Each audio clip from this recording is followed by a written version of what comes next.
Hello everyone, আসসালামু আলাইকুম। This is Fatema Mitu, welcome to my channel. আজ আপনাদেরকে দেখাবো কিছু এক্সক্লুসিভ ব্যাগ যেগুলো আমার নিজের হাতে রেডি করা একদম। এগুলা আমার একটা ওল্ড জিন্স প্যান্ট দিয়ে, যেটা নন ইউজ, সেটা দিয়ে আমি কি করব, ফেলে না দিয়ে সেই প্যান্টটাকে একটা কাজে লাগিয়ে দিলাম। অ্যাকচুয়ালি পুরাতন জিনিস দিয়ে নতুন জিনিস বানানোটাই আমার কাজ। সো ঘরে একটা মেশিন থাকলে যে কোনো পুরাতন কাপড় দিয়ে, যে কোনো পুরাতন প্যান্ট দিয়ে, শার্ট দিয়ে আপনারা এরকম ব্যাগ তৈরি করে নিতে পারবেন, যদি আপনাদের ভালো আইডিয়া থাকে আর চেষ্টা থাকে। অ্যাকচুয়ালি চেষ্টা থাকলে সব কিছুই করা সম্ভব। সো আর কথা না বাড়িয়ে এবার আপনাদেরকে আমি দেখাবো এক এক করে। আমি আসলে 4টা ব্যাগ বানিয়েছি একটা জিন্স প্যান্ট দিয়ে। আপনারা চাইলে আরও বেশিও বানাতে পারবেন ছোট ছোট করলে। আমি আসলে বড় করে বানিয়েছি যেন আমি কোথাও যেতে বা ইউজ করতে ভালো ইউজ করতে পারি। সো দেখেন, আপনাদেরকে ফার্স্টে দেখাচ্ছি এই বড় ব্যাগটা। এটা একেবারে হাতলযুক্ত একটা ভ্যানিটি ব্যাগ, একদম ইউজের মতো আপনারা একদম ইউজ করতে পারবেন। দেখুন এই জিপারগুলো আমি আবার লাগিয়েছি। এই জিপারগুলোর দাম মাত্র 10 টাকা। সো আপনারা এই কম দামের মধ্যে জিপারগুলো এনে সুন্দর সুন্দর ব্যাগ তৈরি করতে পারবেন। এই ব্যাগটা দেখুন অনেক ভালো একটা স্পেস আছে। সো এগুলো কাটিং করে আবার সেলাই করে আপনাদেরকে ভিডিও দেওয়াটা খুবই টাফ ছিল।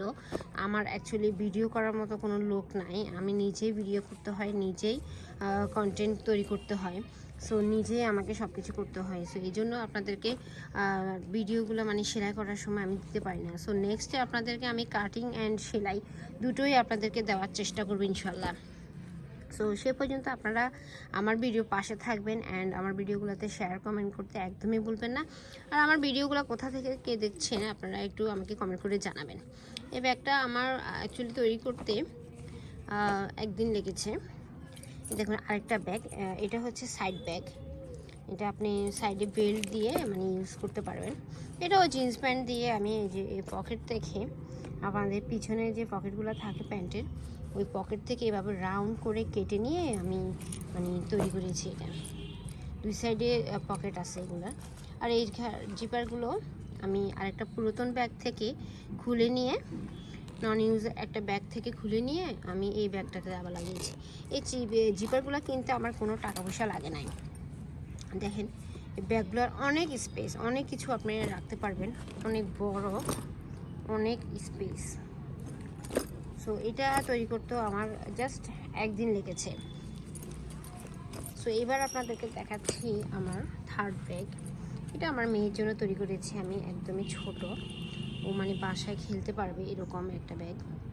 এটা একবারে ছোট হ্যান্ড ব্যাগ। ও হাতে বাসায় খেলতে পারবে, ছোটোখাটো কিছু ক্যারি করতে পারবে। এটারও অনেক ভালো স্পেস আছে, অনেক সুন্দর। ও খেলার জন্য আমি এটা রেডি করে দিয়েছি। এই হলো আমার থার্ড ব্যাগ। এটা হচ্ছে ফোর্থ ব্যাগ। অ্যাকচুয়ালি এই ব্যাগটার এখনও কাজ বাকি আছে, এই জিপারটা লাগানো বাকি আছে। সো জিপারটার জন্য আমি এইভাবে আলফিন বসিয়ে বসিয়ে রেখেছি। জিপারটা অ্যাকচুয়ালি আজকে লাগিয়ে নিব। অ্যাকচুয়ালি আপনাদেরকে আমি সেলাই করতে যদি দেখাতে পারতাম। এটা একটা পেন্সিল বক্স, এটা পেন্সিল কলমের বক্স। ও যখন বড় হয়ে যখন স্কুলে যাবে এক্সাম দিতে, তখন আর কি ওর এই ব্যাগটা ইউজ করতে পারবে। সো এই জিপারটাও আমি আজকে লাগিয়ে নিব। এগুলো সেলাই করতে আসলে অনেক কষ্ট হয়, মেশিনে সেলাইগুলো হইতে চায় না। জিন্স প্যান্টের কাপড়টা অনেক শক্ত, অনেক হার্ড কাপড়গুলো, তবে অনেক টেকসই, আপনারা অনেক বছর যাবে, অনেক ভালো ইউজ করতে পারবেন। সো একটা, দুইটা, তিনটা, এই 4টা ব্যাগে আপনাদেরকে আমি দেখিয়ে দিলাম। আপনারা চাইলে খুব ইজিভাবেই বাসাতে এগুলা একটু মেধা খাটিয়ে, একটু ব্রেন খাটিয়ে করলে আপনারা খুব ইজিভাবে এই ব্যাগগুলো রেডি করে নিতে পারবেন। সো আপনাদেরকে আর কি দেখাবো। আপনাদের যদি আমার এই ভিডিওটা ভালো লাগে তাহলে লাইক কমেন্ট শেয়ার করতে একদমই ভুলবেন না। আর আমার ফাতেমা মিতু ব্লগিং চ্যানেলটা একটু সাবস্ক্রাইব করে দিবেন অ্যান্ড পাশে থাকা বেল আইকনটি ক্লিক করে দিবেন। সো আল্লাহ হাফেজ, টাটা, ভালো থাকবেন সবাই।